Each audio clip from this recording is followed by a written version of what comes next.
What's up, everybody? Reggie from the Front Row Report. We're in Rock on the Range 2017, and surprise, Nita Strauss is here. Big surprise. Big surprise. How you doing? I'm great. Awesome. A little damp. Little bit. Good. Little bit. Yeah. It's been raining Not so bad now. It's rained the entire festival. Yes. Like, it has not let up. No. So. Well, it lit up a little now. A little bit. Yeah. Now I think we're okay, although it might just be this super flattering light At least descending on us. not as bad as yesterday, No. but. So what brings you to Rock on the Range? Just checking everything out, or? No, I played the national anthem yesterday.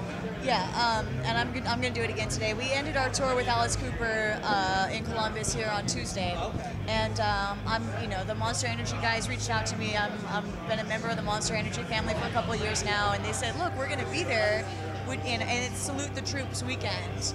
And as soon as they said Salute the Troops, I was sold, of course. And they said, do you want to come play the national anthem? I said, yes. Absolutely. You gotta do it. Yes, I do.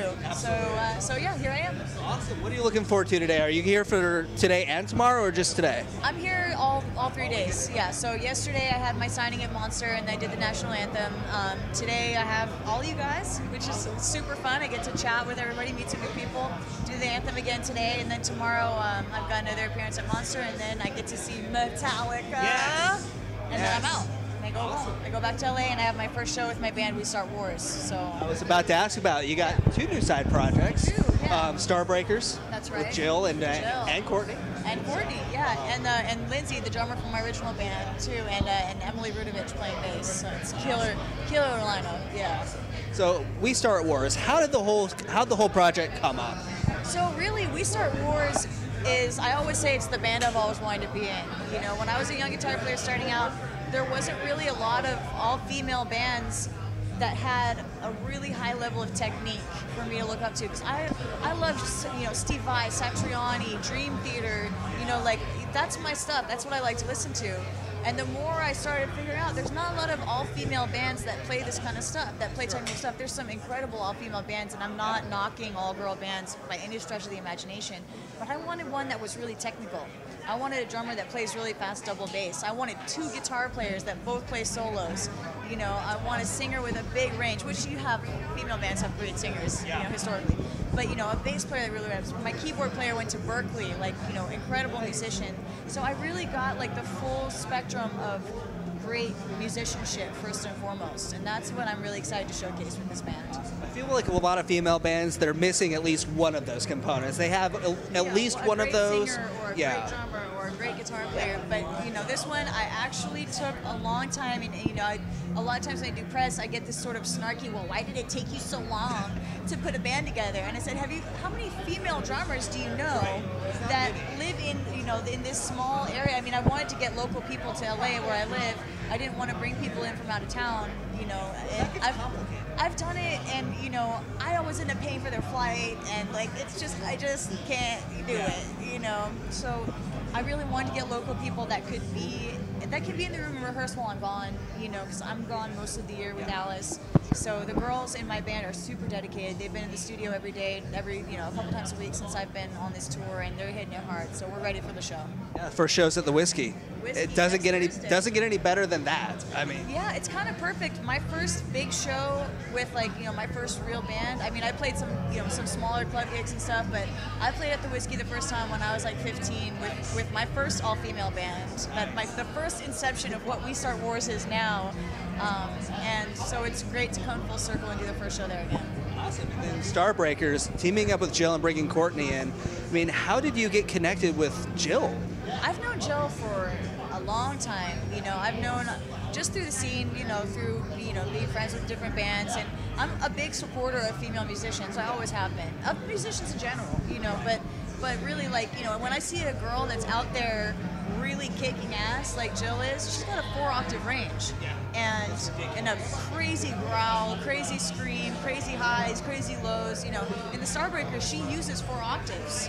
Because we do Mother by Danzig, and we do Painkiller by Judas Priest. So, I mean, it's That's a hell of a range. That's a big range. She uses 4 full octaves. With the addition of Mother, it was 4 full octaves. So, a powerhouse like Jill, it just doesn't really get better than that. I feel like she's one of the most underrated vocalists. Not just female vocalists, but just... Shows. You can crazy, like thinking about how underrated Jill is. Like She's so good. She's an incredible performer, a great singer, and really like well, I don't know how many people know this. She's a wonderful human being. She is. She's really like a very really sweet. incredible human being. Like I'll never forget the first time I actually met her. I was in a dressing room at New England Metal Fest, and she walked in with a dog, like a chihuahua. Like she had this little dog, and she walked up to everybody, every single person, with a sweet smile and said, "Hi, I'm Jill from Huntress. Hi, it's really nice to meet you. I'm Jill from Huntress." And I'm like, who is this bitch? And she goes on stage, she's like, this dog. She had this little dog with a spiked dog collar. I was like, "What's your dog's name?" She's like, "Party Time." I was makes like, sense. "Party Time." And I mean, I was just struck by how gracious she was. Every member of the band and crew and the girlfriends and whoever it was, she introduced herself and made the time to make a connection with everybody. And I thought that was really cool. From this is in 2009 or something. So when she talked to me about putting a cover band like this together, I was like, absolutely. I don't have much time, but I'm down. We'll make it work somehow. Absolutely. Speaking of being busy, Alice Cooper, you guys just signed with Ear Music. Yes. New album, Paranormal, coming out this summer. Yes. What was about Ear Music that was a good fit for you guys?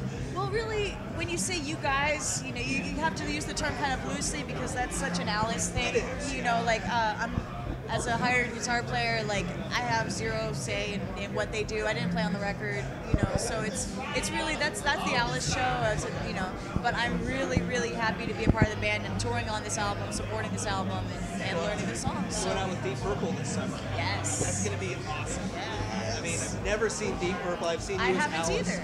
I saw you guys with Alice twice Okay. on the farewell tour with Motley. Right.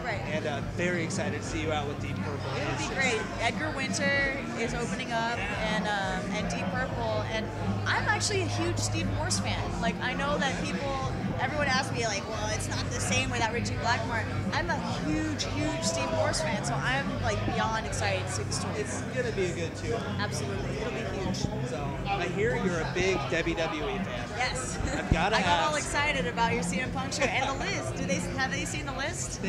Everybody that's seen it is like, oh my god. You have the list. I do. I have to buy it. Yeah, that's amazing. How cool was it to have Mick Foley mention your name on Raw?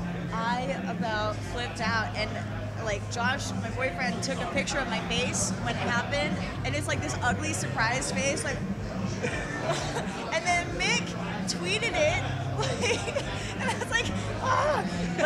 But the caption that Mick tweeted was, WWE where adults become kids. Right. And it really was like that. I mean, I was sitting at the Staples Center in my hometown, and I see on the Titantron, Mick Foley says my name. He said, my guest Nita Strauss is here tonight. She's one of the best guitar players in the world. I gotta go. And then did his little vignette. Yeah. And I was like, what? Like, did this just happen? And I had this weird face.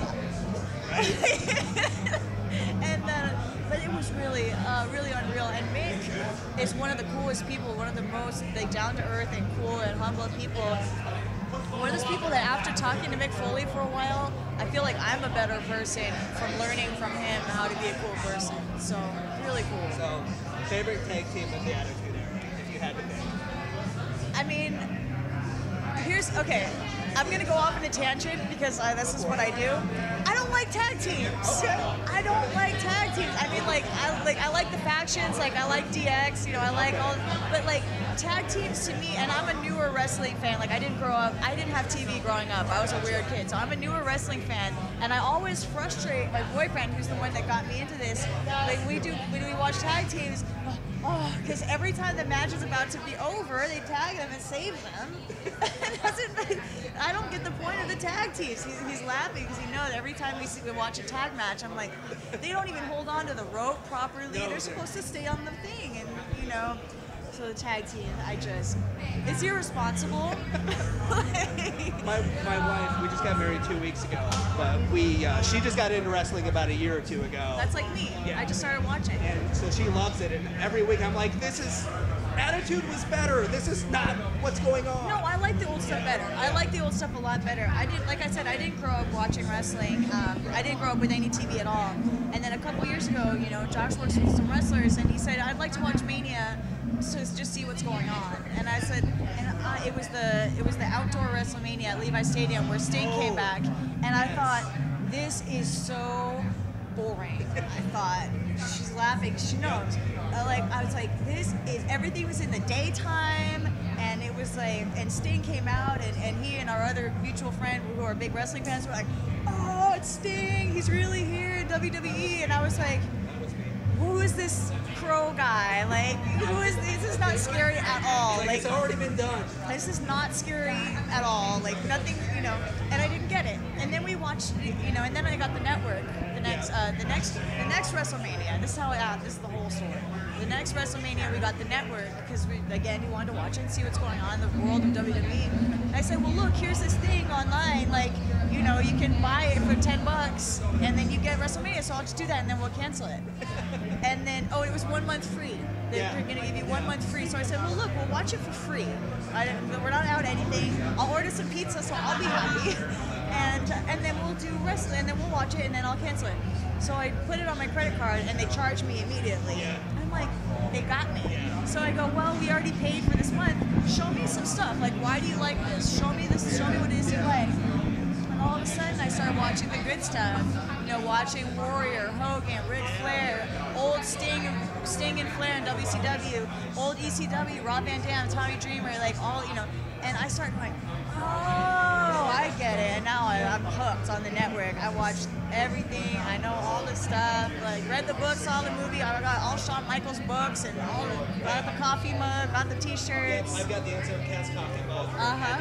That's awesome. The other day, I was like, spitting out some random fact about the Bellas and Daniel Bryan. She's like, how do you know that? I'm like, watching Total Bellas. Oh, no, I haven't gotten that far.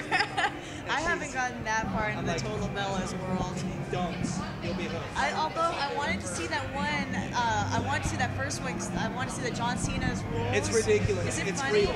Because we saw the Miz and Maurice doing that. And I'm John Cena. These are my rules. Everyone must chew for 4 seconds, and we were dying laughing. I got you the diamond. Dallas Page Yoga DVD set. That was the best because one. we do DDP yoga at We're home. thinking about getting it. Oh, it's great. Is it good? I cannot recommend it enough. Yeah, it's really, really great. We're buying it. Yeah, it's really great. Awesome. She's like, no, we're not. Awesome. Nita, thank you so much for talking to me. Oh, it's all good. We'll see you in Indianapolis on the Deep Purple Tour. Sounds great. Thank you very much.